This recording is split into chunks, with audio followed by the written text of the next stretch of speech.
بھائی دیکھو ایک اصول یاد رکھیں, کسی بھی فضول سوال کا جواب نہ دیا کریں, یہ سیکھیں.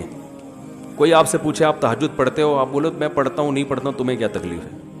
کوئی آپ سے پوچھے کہ اب دیکھو میں لطیفہ سناتا ہوں, ایک آدمی کسی سے پوچھے تمہاری بیوی کیسی ہے, خوبصورت ہے بدصورت ہے, اس کو غصہ ہے تو کیوں پوچھ رہا ہے, کہہ رہے جنرل نالج کے لیے پوچھ رہا ہوں.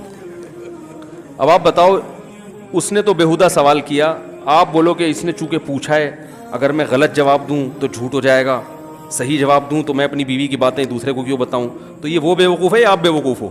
آپ بیوقوف ہو بھائی. آپ بولو بھائی تجھے اس سے کیا ہے, خوبصورت ہے بدصورت ہے, کیا کرنا ہے تو نے, جنرل نالج تیرا مسئلہ ہے, میرا مسئلہ تھوڑی ہے.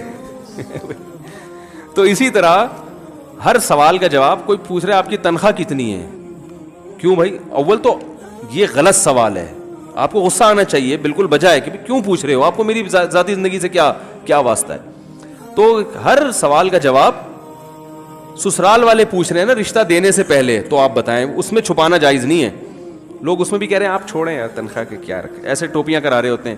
ایک صاحب نے رشتہ بھیجا, لڑکی والوں سے کہا, لڑکی والے پوچھنے کہ تنخواہ کتنی, کہہ رہے تنخواہ اللہ کا دیا بہت کچھ ہے الحمدللہ. تو وہ لڑکی والوں نے مجھے درمیان میں انکوائری کے لیے ڈالا ہوا تھا, ہمارے اپنے رشتے دار تھے نا کہ اس سے انٹرویو لو, تو تنخواہ کا پوچھ رہے ہیں, تو اصل میں اللہ کا دیا بہت کچھ ہے, اصل تو دین ہے. میں نے کہا اصل دین ہے, لیکن ہم نے آپ سے یہ پوچھا ہی نہیں کہ اصل دین ہے یا دنیا ہے, یہ سوال ہی نہیں ہے ہمارا.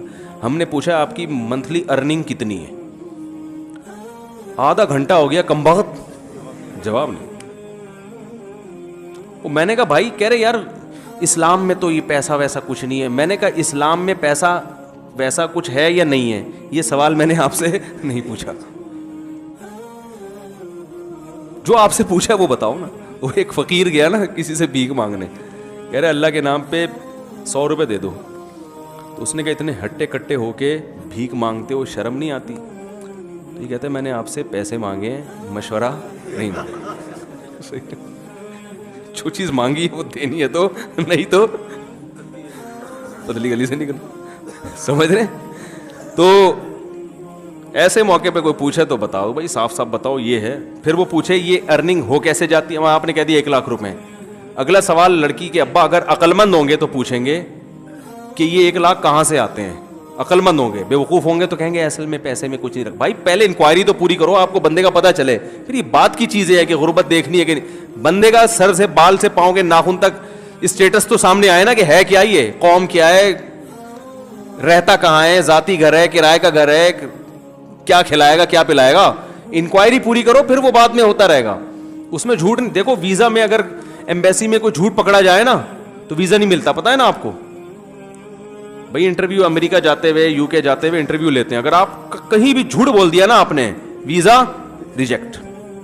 وہ کہتے ہیں 2 نمبر آدمی ہے یہ, تو چاہے وہ اس جھوٹ کی اتنی ویلیو ہو یا نہ ہو.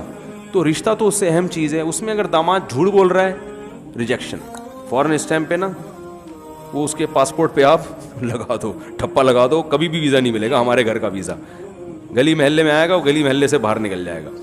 تو تنخواہ کی وجہ پوچھیں تو وجہ بھی بتاؤ بھائی, یہ ہے جی میرے پولٹری فارم ہے, یا میں انڈے بیچتا ہوں, یا میں وہ ایک آدمی نے رشتہ بھیجا نا 2 نمبر ہی کر رہا تھا.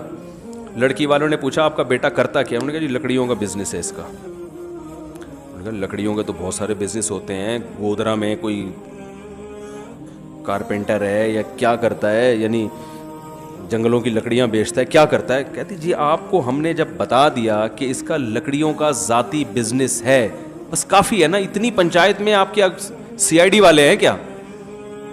وہ لڑکی کے ابا وہ چپک گئے. انہوں نے کہا بھائی آپ بتاؤ لکڑیوں کا بزنس کیا, فرنیچر کی دکان ہے, کیا کرتے ہو.